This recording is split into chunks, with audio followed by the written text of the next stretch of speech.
Down here we've got a collection of parts. So these are some of the things that I have bought for my Honda Trail 125 before I've actually bought the bike. I've been doing a lot of research. That is a skid plate. That should be a windshield, which has a bar for mounting the windscreen, which was going to double as my GPS mount. Over here, I don't know for sure what's in that, and I don't know for sure what's in that, but these three items are for mounting my GPS to the bar for the windscreen.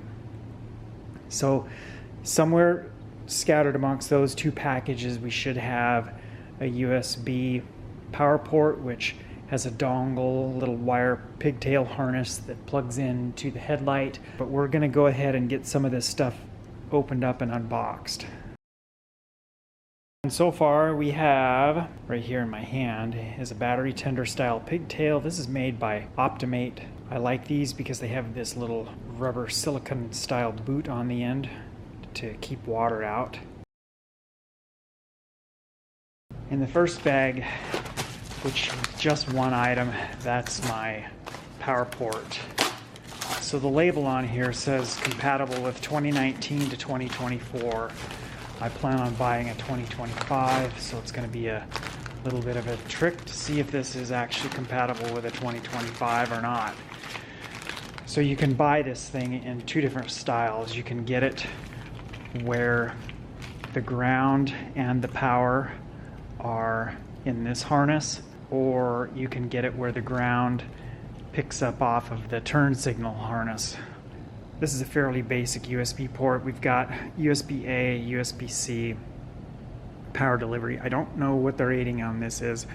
The nice thing about this though is that it doesn't have male terminals on the back. The wiring is all integrated and built in, and then you have this little boot that slips over to give it water resistance, whatever. This should be the Tusk Power accessory box. Yep, that's exactly what it is.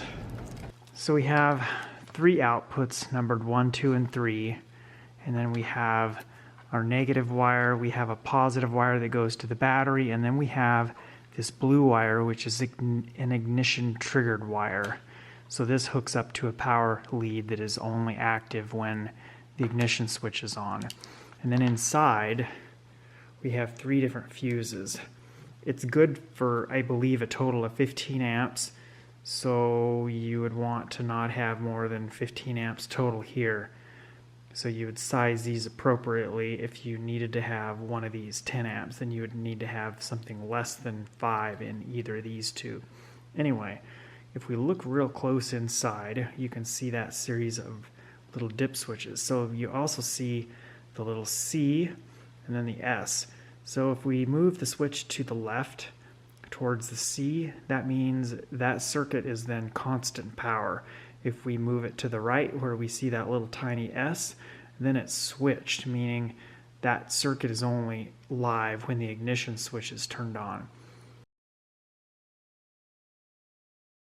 Most of this stuff is the same thing that I've installed on various other bikes. We have the Garmin Zumo XT motorcycle wiring harness, and then the Zumo XT mount. So the wiring harness attaches to the mount, and then this is a mount that goes onto the bar for the windshield, and then the Zumo XT motorcycle mount attaches to this. So that's going to be a little bit of an involved process to get all of that stuff installed. And in this box we have the skid plate. This is another item that I found on Amazon. It's actually really, really light. I'm amazed at how light it is. It's aluminum. Skid plate comes with some foam tape. We have some hardware. We have a steel bracket, and then the actual skid plate itself. And this is finished in a silver, probably a powder coat finish. this is the windscreen. So here's the bar. It's got two clamps that attach down here, and they take the place of the handlebar clamp. And then this is the actual clamps and hardware, and then we have the actual windscreen in this foam wrap here. So this comes in a couple of different styles. You can get clear, light smoke tint, which is what this is, or you can get solid black. A couple of other things that I've had for a while is this drain plug. It's a magnetic drain plug from a company called Gold Plug.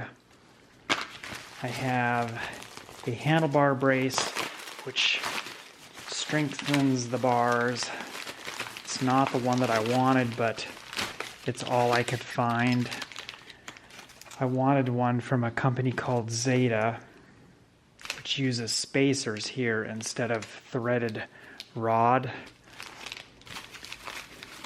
Can't seem to find that one though. And then a couple of things that I've also got over here is a couple of different styles of grips. I don't know which style I'm going to use yet. Factory grips on most motorcycles are extremely hard and don't feel too comfortable after a long day of riding. So I have this style on my KTM 450.